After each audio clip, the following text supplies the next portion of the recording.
really feels great to be in this space again. It's been quite a while, and we've all been super busy with the holiday season, New Year's, one after another, busy lives, travel, um, visits, contemplations, thoughts, dreams. So I took a little bit of a time off, but I'm so happy to basically start again after just a little break, and we're going to invite, I think, joining us just in a second. Just invited her to join, and I'm sure she's going to wave to us. Here you go. Hi, Olga. Hi, Ayesha. How are you? Fantastic. It's so good to be here with you. So good to see you as well. You look gorgeous as So ever with do your you. beautiful lush hair, which I love.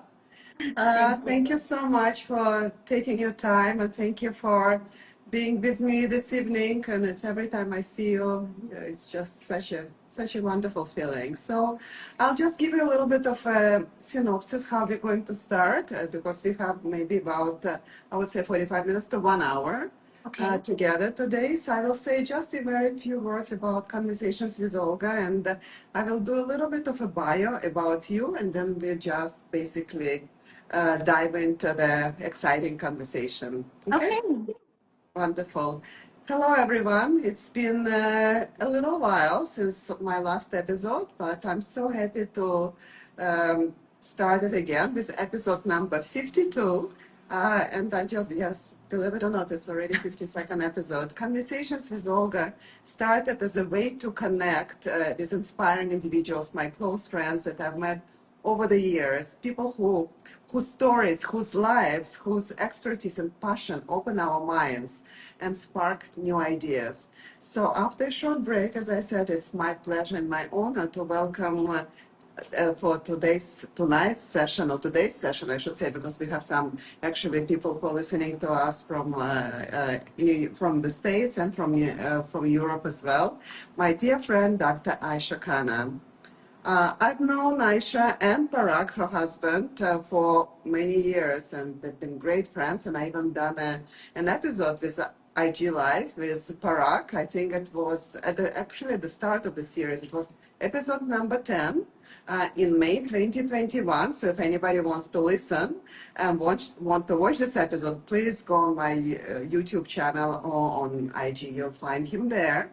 So and so much happened since then, and I'm very excited to have you, Ayesha, with me tonight. As I said, I will say just a very few words about you, and then you take it over.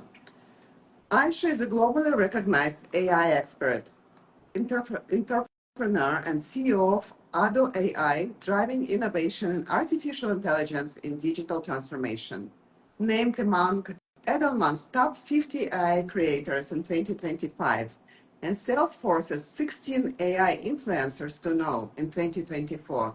She advises global businesses, champions diversity in tech, and empowers the next generation through education. She's also a passionate advocate for women in STEM. Science, just in case somebody doesn't know what STEM means, is science, technology, engineering, and mathematics. A dedicated mother, a very cool mother, I should say, and a thought leader shaping the future for AI and society. Today, I would love to explore your incredible journey, Ayesha, the evolution of AI, and how you balance cutting-edge innovation with purpose, impact, and the family, of course.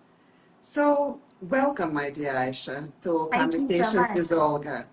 And I'm so happy to have you here. Really, you've had such an incredible journey. AI expert, educator, mother. If someone met you for the first time, how would you describe what do you do in one sentence? I'm a data and AI geek. I'm a total geek. And I love to solve business problems with data and AI. And that's it. That's my passion. That's my interest. That's what I do every single day of my working day. Well, very clear to me. I'm sure you managed to do it basically in one sentence, so thank you so much. And before we move into AI and the future, I would like to start a little bit from the very beginning. You've lived in many places and wore many hats. What was there a defining moment that set you on this path? Well, I think it was when I was an undergraduate, Olga, and I had always been very bored by the way science was taught to me in Asia. It was very deterministic, it wasn't creative at all. And all I had to do was get the answer right. And a lot of it was based on memorization. But then when I was an undergraduate, I actually met a lot of people from Russia, Bulgaria, Croatia, Lithuania. And you know, the way the education system is, STEM and science is so important, but so is the humanities like Yes. poetry and art and music. And I came across these individuals who could as easily talk about number theory and data structures and algorithms as they could talk about Borges and Rilke and surrealism. And I just realized, it just clicked that it's the same kind of curiosity about the truth, about ambiguity, about trying to figure out what the truth is. It's as relevant in STEM as it is in the humanities. And that was the aha moment for me, because then it made it interesting. It made it creative. And I wanted to do something creative in my life. And since that sophomore year when this all started to today, I find AI and tech not deterministic, incredibly creative, incredibly interesting, full of color and nuance and adversity and drama, but also about outcomes and business results. I think it's just a great field to be in. It's incredible. So it seems that your curiosity really blossomed right from the childhood. And, I can also, yeah, and I know exactly what you mean with regards to the education, Okay. because, I grew up in former Soviet Union, so education, cultural education was extremely important. But believe me, there was no way, neither then, not later in the college in US, I was able to even dream or talk or relate to anything or open essence that you're talking about with regards to technology on A. So kudos to you. But if I am to meet an 18-year-old Ayesha, what was she dreaming about then? When I was 18, I was in Pakistan. I was just about to leave for college. And my main consideration was human rights.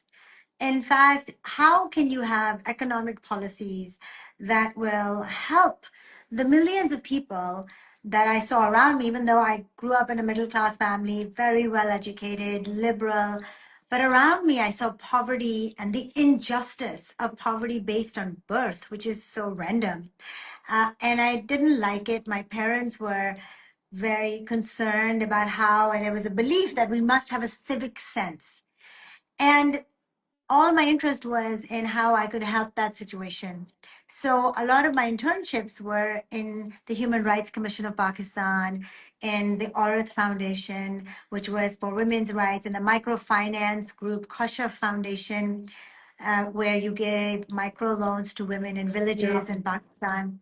So that was my main passion. And I think if you had told that, Aisha, that I would be helping businesses with AI, I would have never believed it, because it had never Yeah. occurred to me at all to do anything but that.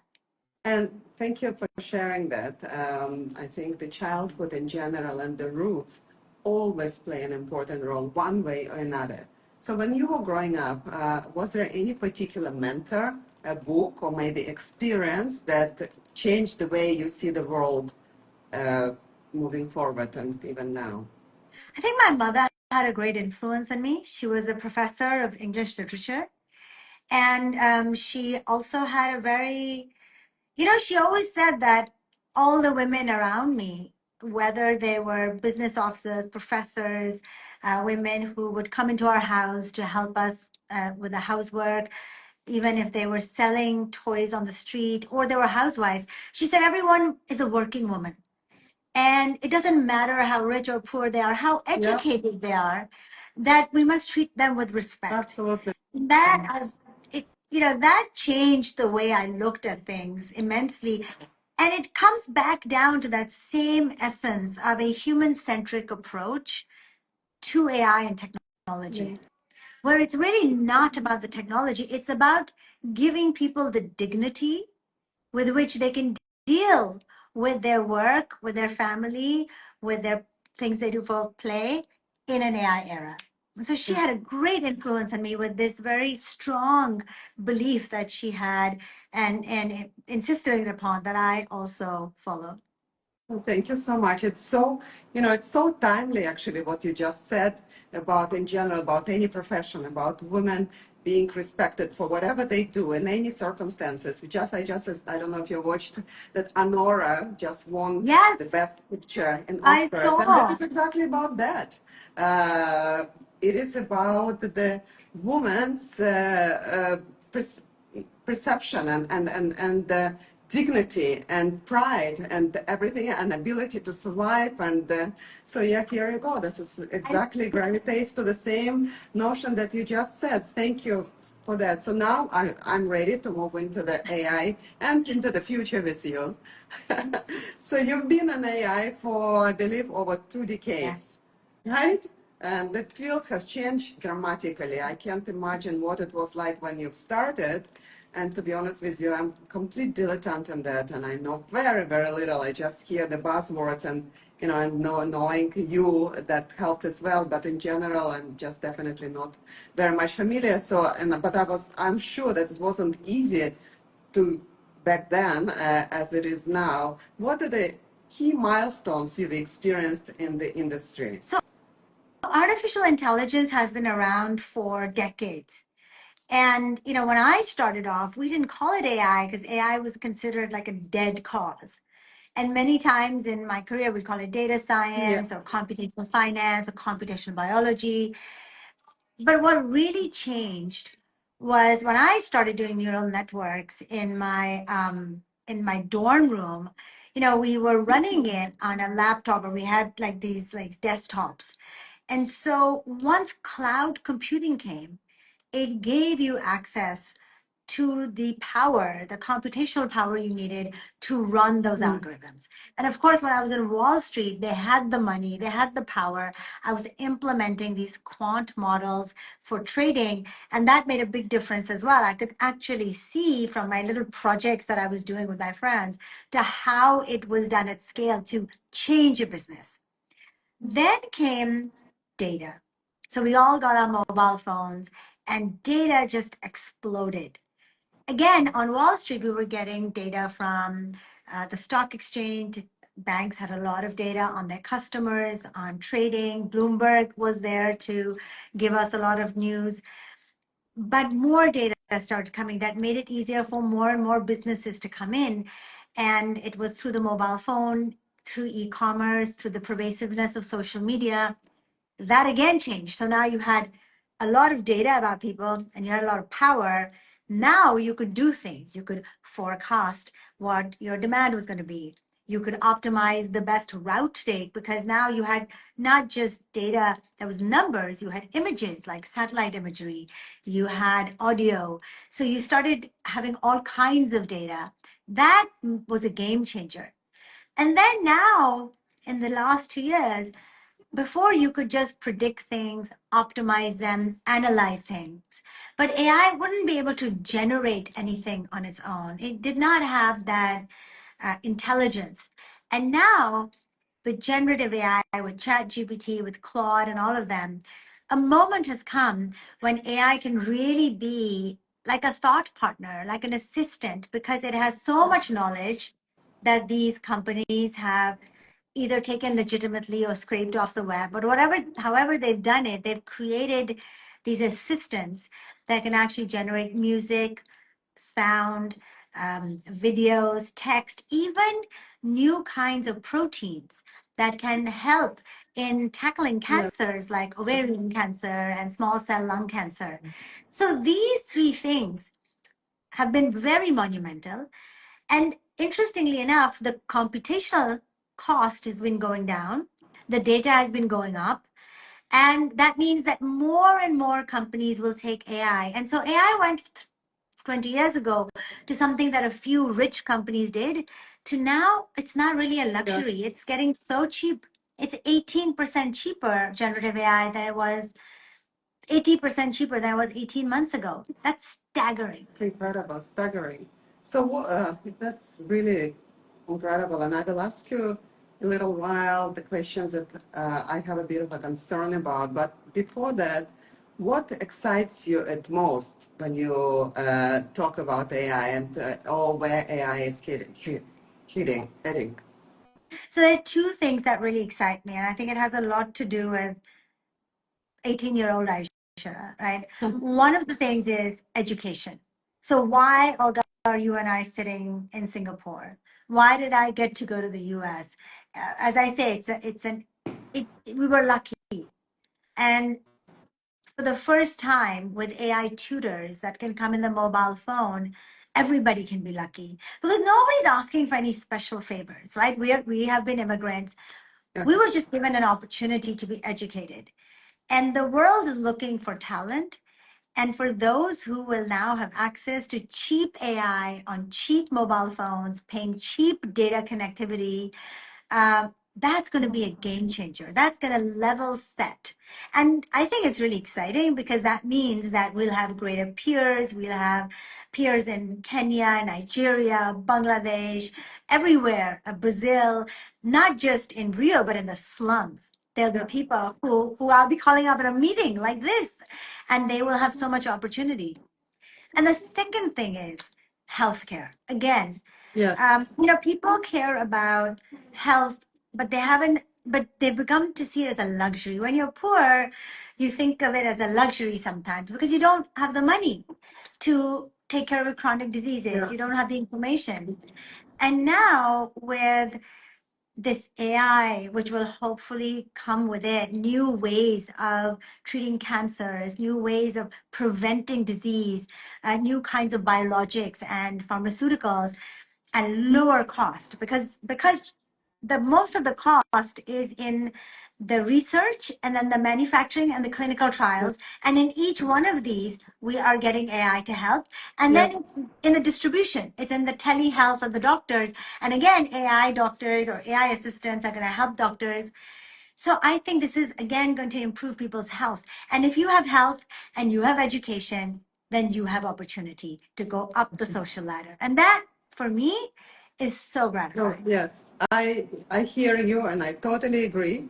However, there's also a lot of fear about around AI replacing the jobs. As you've heard just a few days ago, one of the major Singapore banks is laying off over 4,000 temp jobs in order to replace it with AI.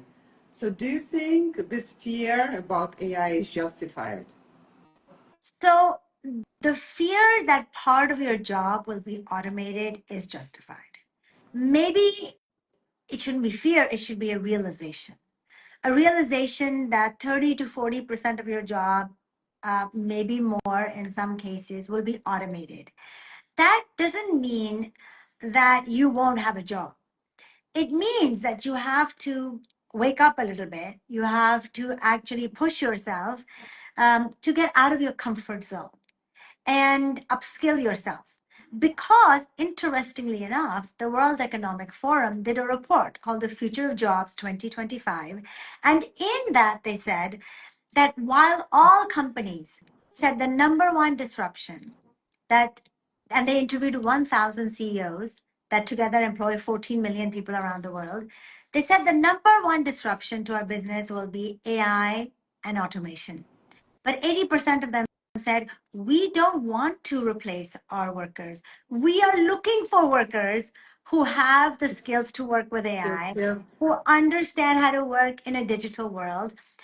And here's my thing, if you see such a big gap, such a big skills mismatch, then we should just step into it, Okay. step Yes. into the opportunity, because it's not like the jobs are not there. They may not be the job you have right now, but so what?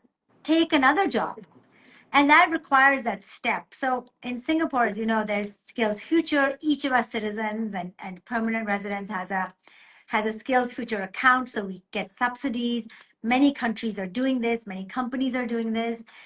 So to realize it, one can have fear or one can embrace it. And so it's a mindset It's a thing, and that's mindset. Like in so many things in our lives. Well, Like thank you. Thank you for everything. that. I feel much calmer now. You know, and AI is definitely, and you said, and as we all know, transforming industries, healthcare, creativity, even relationships. What is the most unexpected way that you've seen so far it making an impact? Well, I think I did not expect that people would, fall in love with AI so much. I Mm, remember that a few years ago, I was talking about the fact that we will develop relationships with AI. And 𝐀𝐃𝐀 𝐋𝐿 is the one who really talked about this. She's at MIT. She mhm. said that we as humans are very vulnerable to any object that displays animation, that displays emotions, even if it is like a Emotions. robot. And of course, we see that with our pets all the time, right? We fall in love with our pets, even though Yeah. they're not humans. Um, but what I have seen now is a trend most people don't realize, but more the people like kids, some kids are spending as much time talking to their AI friends, such as the ones developed by character.ai, as they are on TikTok or social media. That's how quickly they're That's becoming, incredible. looking at them as confidants. And recently a friend of mine told me that her child comes back from middle school and we'll talk about the day to the chatbot, and talk about her crushes and what the friends are doing. And I didn't expect that to go as fast as it did. Millions of people in China and America have AI boyfriends and girlfriends. And I've come around to thinking there's nothing wrong with it. What's wrong is if the owners of the companies that create those AI friends are not careful.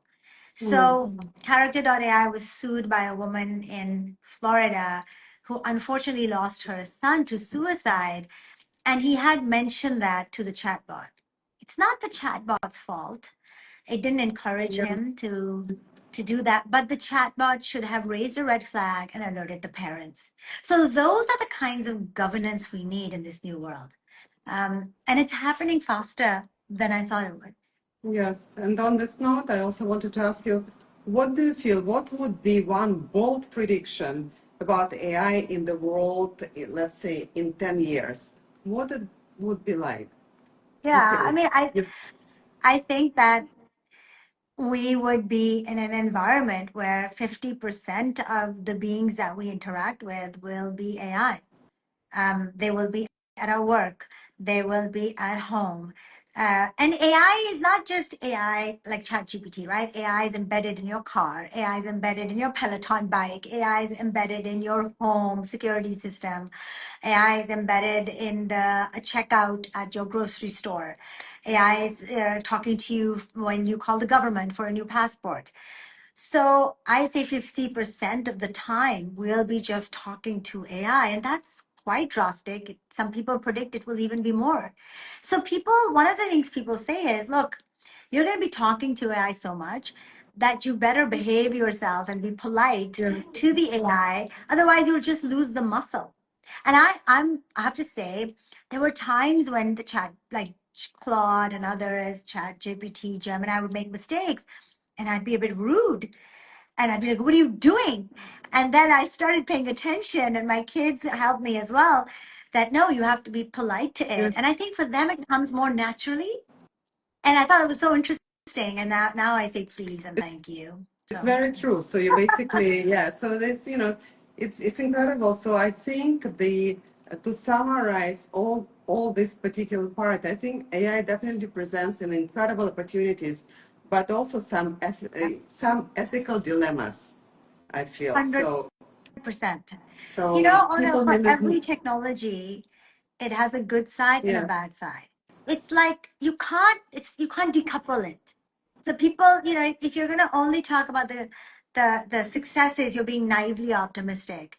And if you're only gonna talk about what could go wrong, then you're being kind of depressingly pessimistic. You really have to take it like it is, like a yin and yang, where it goes together. And um, and you have to manage it basically, and that's what governance is, because the upside is very big but the downside must be mitigated. yes. Well, thank you for understanding and saying this to us because this is how I feel that, you have to really be a bit careful and educate yourself as much as you can not to fall for something that is not so Yes. really wonderful. I want to move and to talk a little bit about your great achievements and about your projects. So Okay. you built Ado AI, 21C Girls, and Amplify. What keeps you creating and innovating? All these projects are different and yet they're as complex as ever. And just what drives you to do all these different things? Well, I think I'm a builder, first of all, by personality. I'm an entrepreneur, but I have a great desire to, once you see what AI is capable of, then you're very motivated to help solve problems with it. So that was one side of me, which is Ado. Ado AI is a AI consulting firm, which with my co-founder, I started 8 years ago, and he's an award-winning data scientist. We have some of the largest companies in the world, like as our clients, including large logistics, healthcare, and Yes. other companies, government agencies also. And then coming back to this idea of human rights and women's rights, there was another side of me that said, I'm having these flashbacks where I still see that women are either left behind because of cultural biases or because in their early years they are not encouraged to come, or in their later years or mid-career, they are not given that opportunity between their hormonal cycles, between their child care, between their pregnancies, between their partner care, between their divorces, a thousand things that all of us go through. And that's why I started 21st Century Girls, which was to teach girls AI and coding. And we Yeah. taught thousands of girls over the last 10 years in Singapore. And now through my education, Amplify, I also give a lot of scholarships to mid-career women, two scholarships, one under the name of my parents and one under the name of my in-laws, to help mid-career women from underprivileged backgrounds take the courses free of cost that I put out on AI so that they can also be empowered to take advantage of this great opportunity to leapfrog in your career. That's so beautiful. Uh, just, I have goosebumps. Uh, can you share perhaps a success story that really stuck with you from any of these activations, perhaps maybe with Amplify or 21C Girls? What really you can share with us as a story from Well, one that of the framework? stories that really sticks to me is that when we started teaching girls, we took a lot of girls in one of the polytechnics and we used to do surveys, and we would ask them before our course how they felt about AI and how confident they were in their future.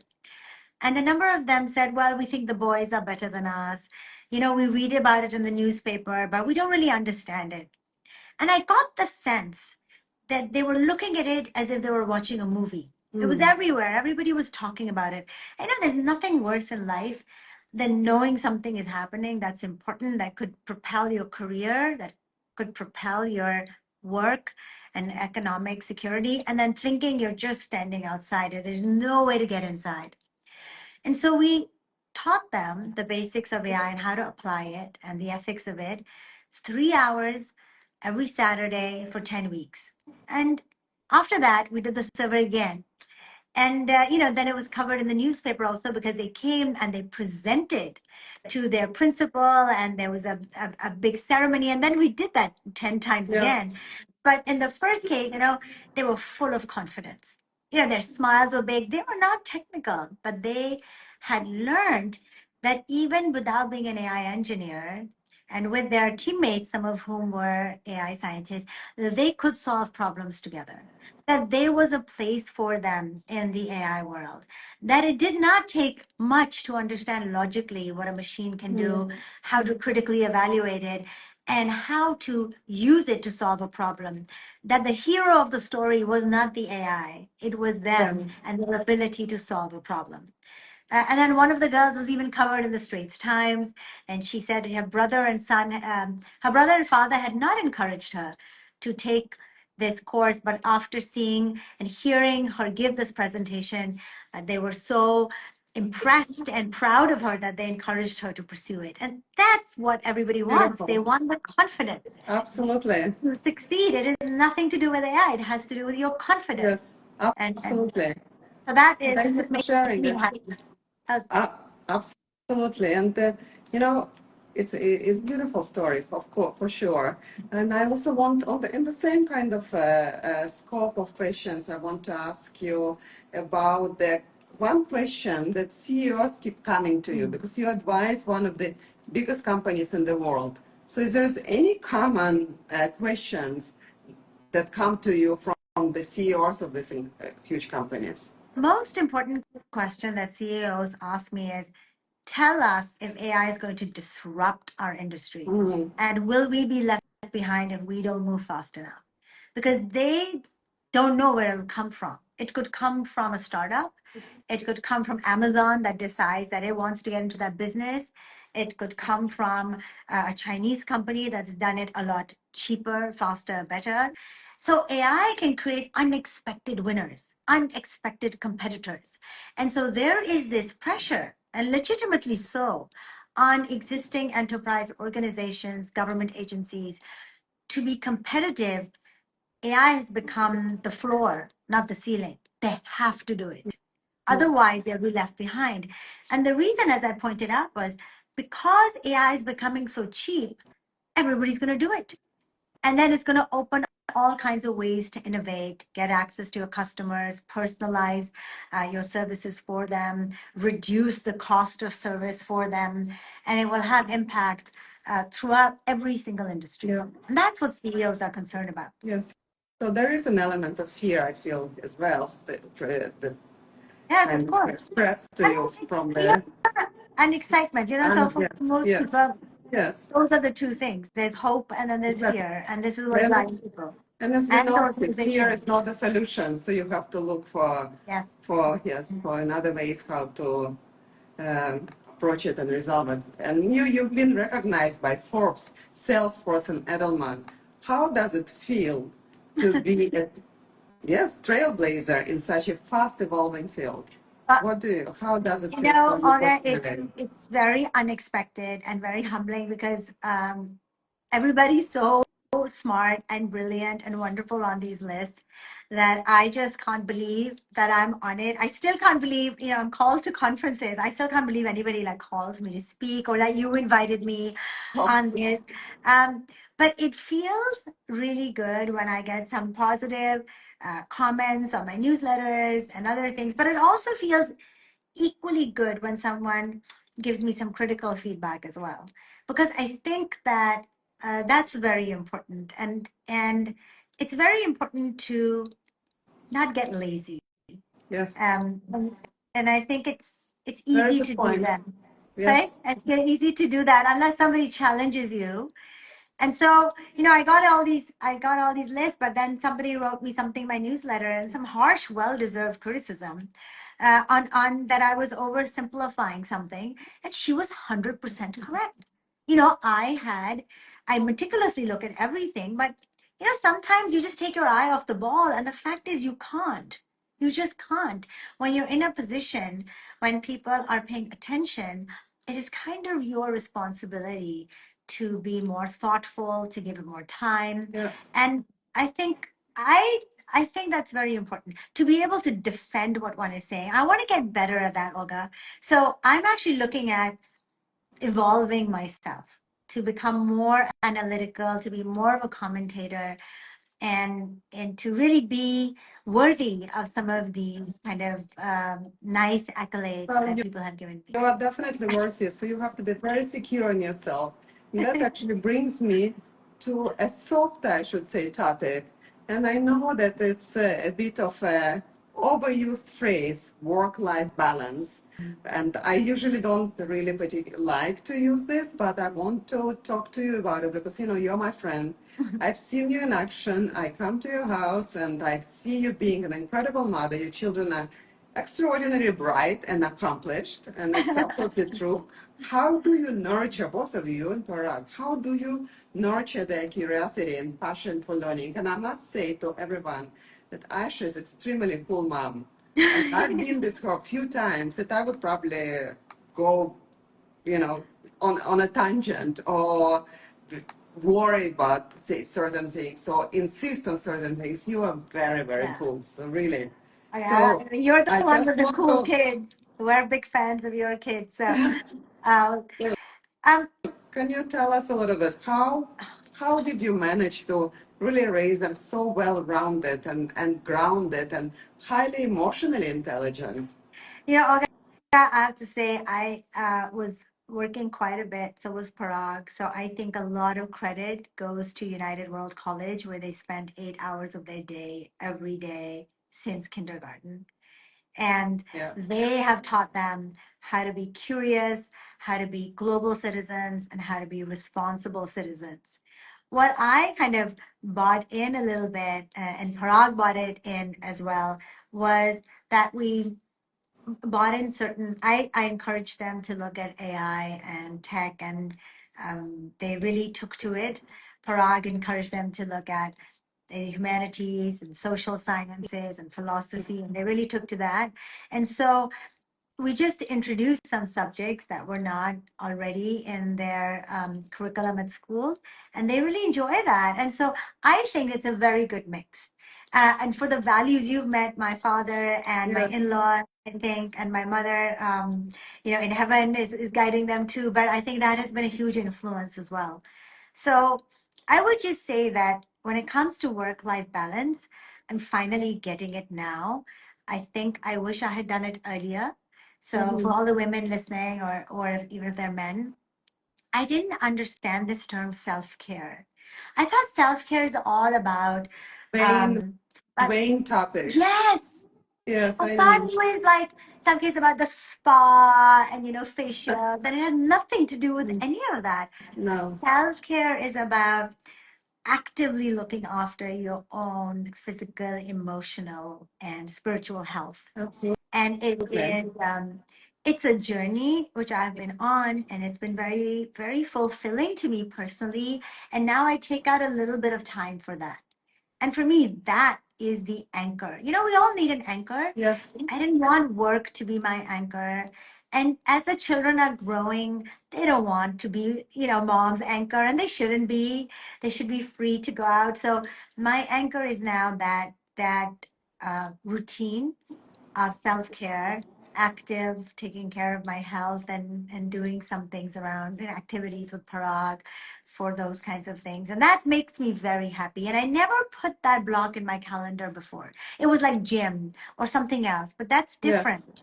That's just that's being deliberate about taking some time off, uh, and to take care of yourself. that's fantastic. I try to do that as Yeah. well, and I also feel that gravitating to the like-minded people, people Yes. who give you the strengths, people who really think alike, who are just loyal to you Oh, with the interest that you have, really makes a huge difference. And I do prioritize it just like you.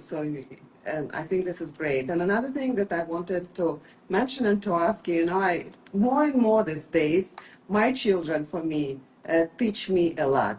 Sometimes I say that I just want to be like them, honestly. Was there something that your kids taught you, and what that it might have perhaps even shifted your perspective? yeah. I think like Zara has really taught me how to, um, think about philosophy, because she loves philosophy and she merges it with AI. But more than that, she's taught me how to be more sensitive to, how I conduct myself in the world, because, they grew up as global Yeah. citizens at their school. And Zubin is always trying to teach me about electronics and robotics, but I'm really not a hardware person. But his enthusiasm for it, Zara's enthusiasm for it, their curiosity for this interdisciplinary learning. I didn't grow up like this. because I had a very Asian system. Mm. And it's just looking at things with new eyes. They have new perspectives. Yes. I think it more than anything else, it gives me a lot of pause that I also need to update my thinking a little bit just by watching them. Yes. And I think this is really great about the kids these days. They're quite balanced, I feel, which is also quite nice. They're balanced about their day. I just really like it, and they have they didn't grow up like I did in a country where there was a lot of poverty. But they had a lot of empathy for those around Yeah, them. which So is, that definitely does. I think it's very And so important. It comes from the family. It comes from us teaching them, for us to tell them the stories about what we've been through. And also, I think it navigates them through life by appreciating where we came from. And for sure, I feel. yeah. I suppose, Olga, I do have to give a shout out to UWC for being and the teachers there. Yeah, They have been transformative in Zara Zuman's that's life, and true. I'm very lucky to have that school be our partner. That's true. You know, some of the, I'm going back a little bit to AI, a little bit Yes. related to AI. Of course, to me, still AI is a highly technical field. Mm. But I know that you have also obviously a very deeply creative side. The way you grew up, the way that your mother was an English um, English literature teacher and admirer. Where do you find beauty and inspiration outside of the tech and outside of the AI related topics? You know, I think it's hard for me to say where I find beauty outside the AI and the technology because that is where I find the creativity and the beauty. I think I'm much more satisfied, and the field is much more diverse and creative, even now with new things happening. But when I was working on Wall Street and I was a software engineer, I felt a lack in my creative spirit. And so I started an online magazine called Ego Magazine for the South Asian diaspora. And we used to cover art exhibits, and we used to cover movies, and we would write. I would translate Urdu poetry in English. It was a great team, and that's actually how I met my husband Parag, because I republished something that he had written. But now I feel that the field of AI, and because I'm doing so many things around it, so I'm quite focused on just one thing. But some of the ways in which it's impacting people, some of the ways that I can express myself through the lens of generally AI is very beautiful. When I teach people, when I write, when I'm talking to boards or CEOs, I find a great deal of nuance and creativity just in that. I And so I think this is where you probably feel most alive, I think. Yes, Yes. exactly. I feel most I feel alive, it. and I don't feel it's rigid. Yes. I feel it's ambiguous. At the fringes, it's ambiguous. And that's what we're looking for, right? We're always looking for the truth, that Yes. curiosity comes. How will it be? What is it? What Yes. will it be? How will it happen? How can I influence this? I think that's really amazing. And you have this amazing podcast. Mhm. I'm also starting a podcast on AI, Great. supported by Economic Development Board with my friend Bernard, and we're interviewing people from all over the world, which is so exciting and interesting. Fantastic. You should share about it later on. I will ask you, so because I am sure there are so many people who would love to listen to your podcast, and I'm happy to obviously to spread this information around. But I still need to ask you the question. If you would not be in AI, what would be completely different career path that you think you might have taken?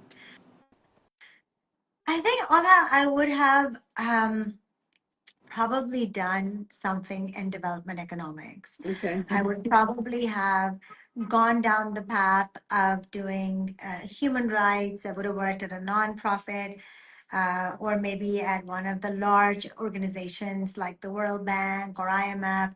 But eventually, given my nature, because I've always started things in school, in college, after college, I would have started something of my own. If I had not encountered the people that I did, I would not have become a technologist. But as technology becomes so much more cheaper and integrated in our lives, I would be doing something with it now, would be using it, but I wouldn't be the geek Okay. person. I would be the business And person. a I would be little the bit more creative broader, person. yes, and it, Yeah. yes. So I think that Okay. I would have definitely built something, maybe an education company, maybe a media company. I'm not really sure, but it would have been something entrepreneurial for sure. Yes, that's for sure. I don't see you as a 9 to 6 person, really.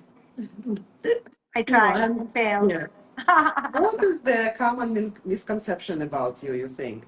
Some people who know you not so well, also who might know you very well also. I think a lot of people think that I'm doing a lot of things. You are. Um, but yeah, well, but I have a great team. I have an amazing co-founder. And I think that and now I have a team of AI assistants, which has also, and it's made me realize that this whole phenomenon of what they're calling tiny teams. So in Silicon Valley, there's this new phenomenon called tiny teams are teams where they can earn a lot to get a lot done, where once it would have required 100 people, it now requires 10 people. And so I really feel that sometimes people don't realize, which is why my next course is AI prompt engineering for business managers. They don't realize how much you can achieve by learning how to work with AI tools and specifically AI assistants. And if you learn how to do that, you can do a lot of things that you want to do without burning out. I So I think think this that's the is important part. probably something that I would learn the first thing, Yeah, how to get the AI that's assistant. right. And yes, that I would think be. this is going to make everybody's life, you can pursue more things that you like and you can do it Yeah, faster. And then you can have of time for your course, self-care. of course. That's why I think that people think that I do a lot of things. But to be honest, I probably do less in terms of the number of hours I put in on a daily basis than I Yeah, used but to. your creative mind behind it. This is how it should be. And what's your ultimate guilty pleasure? Just something small that makes you happy. I know that you like the particular cookies that I brought you last time, so Yes, that doesn't I count. love those. They were delicious. I think my guilty pleasure these days is going and doing the sauna and the Yeah. ice Or bath. the ice bath, which I have to Yes, join you. Yes, yes, yes. ice bath. So the ice bath club is amazing, and I love to go there with Parag. And it's been kind of it's the same thing. It's like a Turkish bath, for example. Everybody goes there. It's kind Yes. of a social thing. You talk to people. It's very nice. Sometimes you have to get away. Then another thing is sometimes there's a boxing place nearby. Anything that's social but involves some kind of self-care, Yeah. I think I love and that's kind of what I'm doing a lot more now. Oh, that's Basically, trying to wonderful. do things socially with people. That's kind of my guilty pleasure. That's great. It's a healthy, Yes. very wonderful guilty pleasure. Really, it's better than to sit and finish the whole tub of ice cream, I feel. Oh, So yes. yes. Yes. uh, what do you hope people to remember you for? I know it's kind of maybe a little bit of a heavy questions, but it's before we close our conversation. I just want to ask you a little bit of a legacy, perhaps, and questions. I hope they don't remember me. I hope they remember something that they learned. And I hope they learned something that helped them. It's it's kind of I suppose I'm a bit spiritual that way. I really don't believe in legacies. I believe in actionable things that you leave that help people. Yeah. Um, they they don't need to know where it came from, but if it made a difference in somebody's life in terms of a working woman's life, and it allowed her to give her that confidence, to give her what she deserved, which is a life of opportunity, a life of interesting experiences, then for me, that's pretty awesome. That's pretty cool. That Yes. genuinely makes me So happy. that's basically, you are definitely, you're creating a better world through your own lenses. I hope so. Yeah. I think that's, I, and I, that's what both of us want I to do. certainly feel so, for sure. And at the end of the day, by saying all this and by talking to you, by knowing you, what does really success means to you personally? What is success for you? And for me, success is really, you know, the ability to help people or organization amplify their potential. And it, I have to say, I'm kind of spoiled because with AI, it's a lot easier to do that than ever before. So, because I'm in a field where the upside can be so high if you manage the risks, that's why I called my other company Amplify. It's kind of a missed opportunity for all of us as organizations or people not to take it, not to get away from the grunt work that we had, not to reach the markets that we work hard to reach. And I think if we use AI in the right way, ultimately it's not about the AI, it's about amplifying to where our potential lies. So amplifying our own potential. And people have so much more potential that they know they have. I think I probably have more than I think I do. Everyone does. Everyone, Everyone. yes. That's why people have coaches. I'm not a coach, but I can use AI to kind of boost that a little bit. And Yes, that for me is success. Every time that happens, that is a successful day for me. that's beautiful. And before we finish for tonight, I started a little tradition, having each guest ask a question of the next one. So last episode's guest was Michael Lim, my dear friend. He's director of the Animation Nation. He's a filmmaker. And his question was, if you could meet anyone in history, who would it be and why? So that's a question to you. Yeah, I would love to meet Ada Lovelace. Ada Lovelace she's considered the first software computer scientist in the world, and she was very brilliant. I don't think she got enough credit, but I'd love to know how in that world, like centuries ago, she was able to work on it. What was her thinking? What was she inspired by? I think that would be amazing to have an opportunity to have dinner with her. So maybe you're channeling, and Yes. maybe the answer will come, and maybe you'll, yes, will. If it does, so if you hear something, you let me know, please. But then now, what is your question to my next guest? I think that one of the things we don't talk enough about is some of the wrong detours that we take and what we learned from them. So I'd love to know from your next guest, what was a career mistake you made and how did you learn from that and how did it ultimately maybe help you to where you are today? I love it. I absolutely love it. Thank That's a you. very, very interesting question. Well, we'll have to wait for the next guest to Yes, answer it.